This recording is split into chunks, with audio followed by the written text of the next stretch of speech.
ام ربیہ ایک خاتون تھی، بڑی نیک عورت تھی، بغداد میں رہتی. اللہ تبارک و تعالیٰ نے بڑی دولت عطا فرمائی. ان کی شادی بھی ایک دولت مند سے ہوئی، ایک دولت مند سے شادی ہوئی.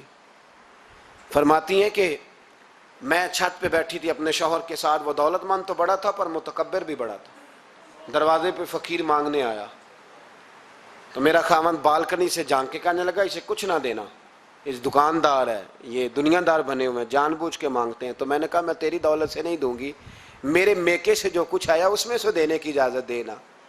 اس نے کہا جانا ہی نہیں. تو عورت کہتی ہے اس مانگنے والے کا، اس جو دروازے پہ شخص کھڑا تھا، اس کے مانگنے والے کا جو انداز تھا وہ بتاتا تھا کہ کئی دنوں کا بھوکا ہے. اس جوان کے چہرے پر عجیب بھوک تھی. کہتی میں شوہر سے نظر بچا کے آئی اور میں نے چند دینار اس کی ہتھیلی پہ رکھے. جب رکھ کے میں نے دروازہ بند کیا تو سامنے میرا شوہر. میں لگا میری بغیر اجازت کے دیتی ہے، جا تجھے 3 طلاقیں. کہتی میں عزت مند باپ کی بیٹی طلاق لے کے گھر آ گئی. جرم میرا یہ ہے کہ میں نے اللہ کے رستے میں خیرات کی ہے. کہتی ہیں میرا والد پریشان کہ غلطی جس کی مرضی ہو، قصور تو بیٹیوں کا ہی ہوتا ہے نا.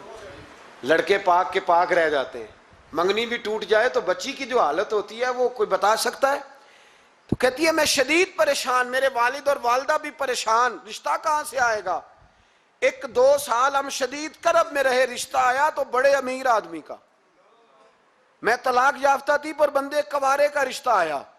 کہتے ہیں جب وہ رشتہ ہو گیا میں پہلے دن اپنے خاوند کے پاس گئی تو مجھے کہنے لگا مجھے جانتی ہو میں کون ہوں؟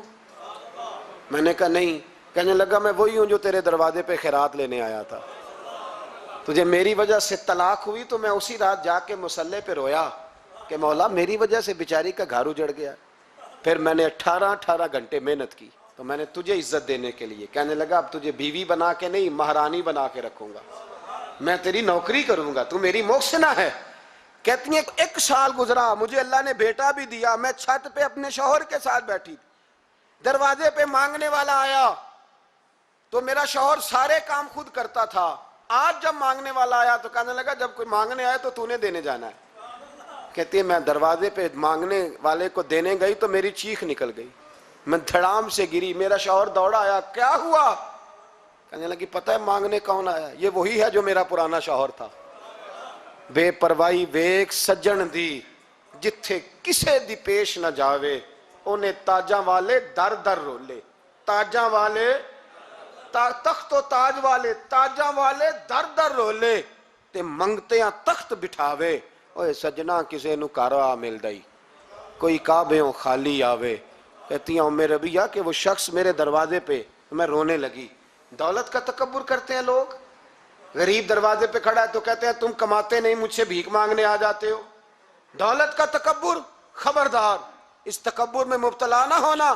لوگ تو آپ یقین کریں فتوے لیتے پھرتے ہیں، کہتے ہیں ایسے ہی جناب زکوٰۃ تو اس کی بنتی ہے جو ٹیکس نہ دے، زکوٰۃ تو اس کی بنتی ہے جس کے پاس ملازم نہ ہو. تو ایسے مولویوں نے سنو، حضرت موسیٰ کے چچا کا بیٹا تھا قارون، حضرت موسیٰ کی دعا سے دولت ملی.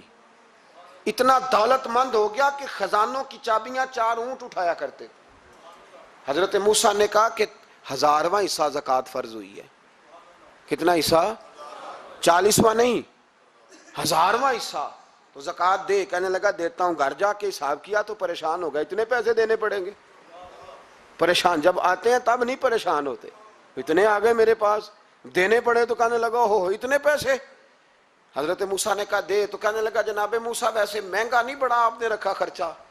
آپ فرمانے لگے میرا حکم نہیں، حکم میرے 40واں نہیں تھا. کون سا حصہ تھا؟ بولیے. مسلمانوں کا کتنا ہے؟ سارے صحیح دیتے ہیں زکوٰۃ؟ کہتے میں تھوڑی تھوڑی دیتا رہتا ہوں. میں سال میں نے تھوڑی تھوڑی بانٹ دی ہے. کچھ ان کو دیا جو مجھے ووٹ دیں گے، کچھ ان کو دیا جو گاہے گاہے میرے گھر کا کوئی کام کر دیں گے. میں نے بانٹ دی ہے. یہ زکوٰۃ دے رہا ہے کہ سیاست کر رہا ہے تو؟ یہ کون سا طریقہ ہے؟ یہ کون سی طبیعت ہے؟ مضمون بھیجا ایک دوست نے، ایک بچی بڑی مشکل سے میٹرک اس نے کیا ہے تو کوئی امیر آدمی ان کے گھر میں پیسے دے گیا اس رمضان پہ. اس رمضان میں حیدرآباد کے قریب کسی گاؤں کی رہنے والی، تو بچی اگلے دن جا کے سارا کچھ ان کے گھر دے آئی ہے، سارا کچھ دے آئی ہے۔ کیوں؟ کہ وہ بچی کہتی ہے میں یتیم ہوں، میں 1.5 سال کی تھی اور میرا بھائی ابھی پیدا نہیں ہوا تھا جب میرا والد فوت ہو گیا، تو میرے چچا نے دھکے دے کے نکال دیا، میری ماں نے برتن دھو دھو کے ہمیں پالا اور میری ماں نے ہمیں پڑھایا، شدید محنت کی۔ تو کہتی ہے کل ایک دنیا دار آیا، اس نے کہا میں نے راشن دینا ہے، زبردستی ہمارے گھر آیا، غریبوں کو دینا ہے۔ کہتی ہے میری ماں نے کبھی ہمارے سامنے دکھ نہیں اپنا کھولا کہ میں بڑی غریب ہوں، میں نے جوانی تمہیں، لیکن کیا عجیب منظر ہے کہ اس نے ایک توڑا دیا راشن کا، تو سویرے جب میری اماں زور کے بعد کام کر کے آئی ہے تو رو رہی تھی۔ میں نے پوچھا اماں کیا ہوا؟ تو کہنے لگی بیٹے 4 اخباروں میں میری تصویر لگی ہے، 4 اخباروں میں۔ مجھے کیا پتا اس کے پاس کتنے موبائل تھے، کتنی تصویریں کھینچتا رہا۔ تو وہاں رکھ کے کہنے لگی چچا ہم نے بڑی راتیں بغیر پنکھے کے گزاری ہیں، کئی دن بغیر روٹی کھائے گزارے، پر ہم نے اپنا پردہ نہیں کھولا، تو ایک کانٹے کا تھیلا دے کے ہمارا پردہ کھول گیا۔ 4 اخباروں میں رکھ اپنا سامان، اور سویرے اخبار میں یہ خبر بھی ضرور چھپوا دینا کہ وہ واپس کر گئے، یہ خبر بھی سویرے اخبار میں ضرور چھپوا دینا کہ وہ آٹے کا تھیلا وہ واپس کر گئے، یہ خبر چھپوا دینا۔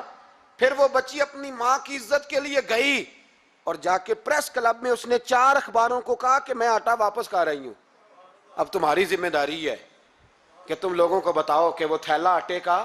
شرم نہیں آتی؟ میں اجتماعی شادیوں کی مخالفت کرتا رہتا ہوں، دل کرتا ہے تمہارا کہ تمہاری بیٹی اور تمہارا داماد بٹھایا جائے اسٹیج پہ اور کہا جائے خیرات میں اس کی شادی ہو رہی ہے، اخباروں پہ تصویر آئے، کسی غریب کی بچی کی شادی کر دیا تو بورڈ لگوا دیا 30 اجتماعی شادیاں، وہ تماشا ہے؟ غریبوں کی بیٹیاں تماشا بنانے کے لیے ہیں؟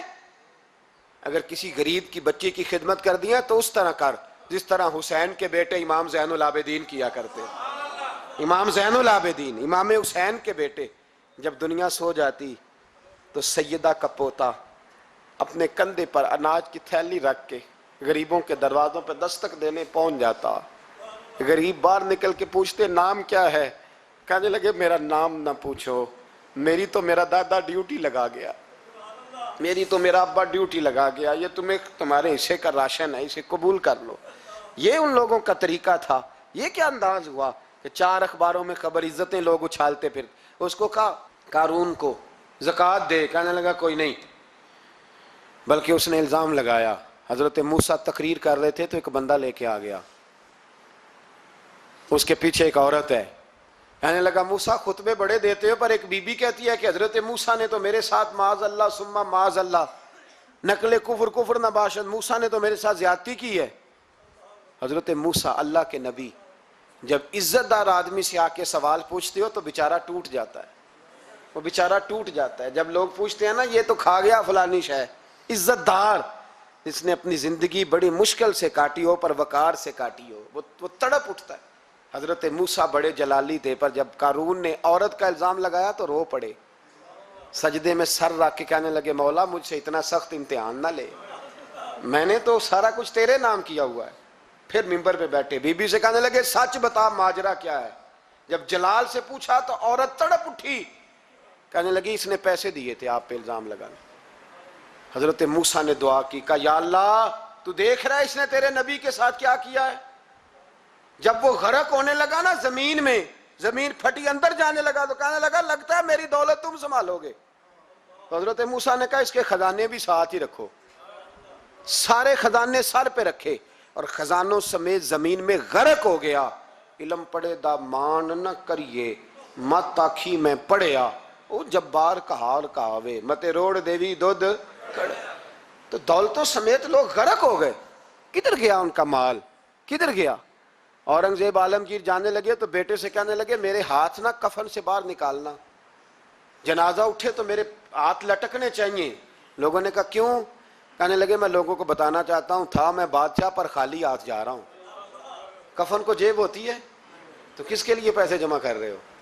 قبروں میں بینک ہوتے ہیں، کس کے لیے گن کے سوتے ہو رات کو؟ کس کے لیے؟ کل من علیہا، ہر چیز فنا ہوگی۔